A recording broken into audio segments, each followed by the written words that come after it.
بسم اللہ الرحمن الرحیم۔ استحاضہ والی عورت کا حکم۔ استحاضہ کے سلسلے میں حنفی مسلک یہ ہے کہ کسی معتادہ یعنی عادت والی کو اگر استحاضہ کی بیماری لاحق ہو جائے اور اس کی وجہ سے حیض اور استحاضہ کے درمیان فرق کرنا اس کے لیے دشوار ہو جائے تو عورت یہ کرے کہ استحاضہ میں مبتلا ہونے سے پہلے اس کو عادتاً جتنے دنوں حیض کا خون آتا تھا، مثلاً ہر مرتبہ 5 روز یا 6 روز یا پورے 10 دن تک وہ حائضہ رہتی تھی، تو اتنے ہی دنوں کو وہ حیض کے دن سمجھے اور ان دنوں میں نماز روزہ وغیرہ چھوڑ دے، اور پھر جب وہ دن گزر جائیں تو خون کو دھو کر غسل کر لے اور نماز وغیرہ شروع کر دے۔ اور اگر کسی معتد بھی کو استحاضہ کی بیماری لاحق ہوئے، مثلاً ایسی نوعمر لڑکی کہ اس کو ابھی تک حیض آنا شروع نہیں ہوا تھا اور پھر پہلی مرتبہ حیض کا خون آیا تھا کہ اس کو استحاضہ کی بیماری لگ گئی اور خون برابر جاری رہتا ہے، تو اس کے لیے 10 دن کے جو حیض کی زیادہ سے زیادہ مدت ہے محسوب ہوں گے، حساب کیے جائیں گے۔ یعنی وہ لڑکی 10 دن کو حیض کی مدت قرار دے،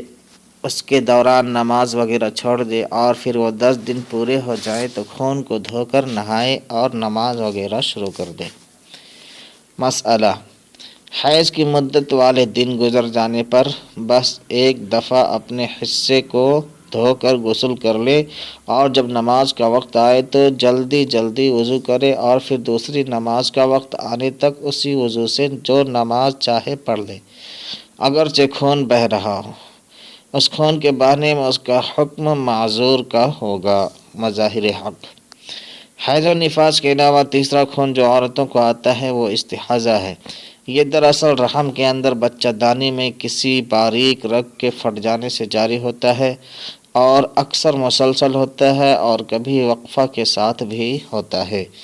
استحاضہ والی عورت جس کے ایام معلوم ہو، اس کا معاملہ تو آسان ہے کہ وہ ان ایام میں حیض سمجھ کر نمازوں وغیرہ سے توقف کرے گی،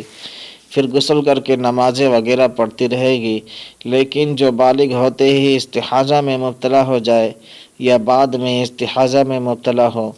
اور اس کے ایام گم ہو جائے یعنی معلوم نہ ہو کہ حیض کے دن کون سے ہیں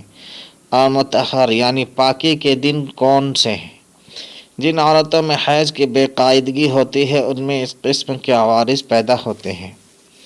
اس لیے احادیث میں استحاضہ کے بارے میں 3 قسم کے احکام ملتے ہیں۔ نمبر 1، معلوم الایام: عورت ایک دفعہ غسل کر لے گی اور پھر ہر نماز کے وقت نماز کے لیے جدید یعنی نیا وضو کر کے نماز ادا کرے گی۔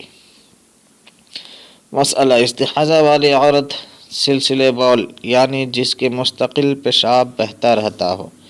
یا جیسے نکسیر رسنے والا اور ایسے تمام معذور لوگ ہر نماز کے وقت تازہ وضو کرے، فرض نفل قضا وغیرہ سب نماز ادا کرے اور پھر دوسری نماز کے وقت پھر نیا وضو کرے۔ نمبر 2، مسلسل خون جاری ہوا اور ایام حیض بھی معلوم نہ ہو تو ایسی عورت ہر ایک نماز کے لیے غسل کرے احتیاط کی بنا پر۔ نمبر 3، وقفہ سے خون جاری ہوتا ہو اور ایام بھی معلوم ہو، ایسی عورت ظہر عصر ایک غسل سے اور مغرب عشاء ایک غسل اور صبح کی نماز کے لیے الگ غسل کر کے نماز ادا کرے گی۔ مسئلہ: استحاضہ والی عورت کا حکم وہ نہیں ہے جو حیض اور نفاس والی عورت کا ہے۔ یہ نماز پڑھ سکتی ہے، قرآن کریم کو چھو سکتی ہے، مسجد میں داخل ہو سکتی ہے، روزہ رکھ سکتی ہے اور خاوند کے ساتھ مباشرت بھی کر سکتی ہے، کیونکہ یہ ایک قسم کی بیماری ہے جس کے متعلق آقا صلی اللہ علیہ وسلم نے فرمایا ہے، یہ کسی رگ کے پھٹ جانے سے خون بہتا ہے اور یہ حیض نہیں۔ جب تمہارے حیض کے دن آئیں تو نماز چھوڑ دو، جب وہ دن حیض کے چلے جائیں تو غسل کرو اور پھر نماز پڑھو۔ بخاری شریف اور مسلم شریف۔ مسئلہ: استحاضہ کا حکم ایسا ہے جیسے کسی کی نکسیر پھوٹے اور بند نہ ہو، ایسی عورت نماز بھی پڑھے، روزہ بھی رکھے، قضا نہ کرنا چاہیے اور اس سے صحبت کرنا بھی درست ہے۔ استحاضہ والی عورت کے احکام بالکل معذور کے احکام کی طرح ہیں۔ اب اس کے بعد استحاضہ کی صورتیں میں لے کر آؤں گا، تو آپ سے گزارش ہے چینل کو سبسکرائب کر دیں۔ السلام علیکم۔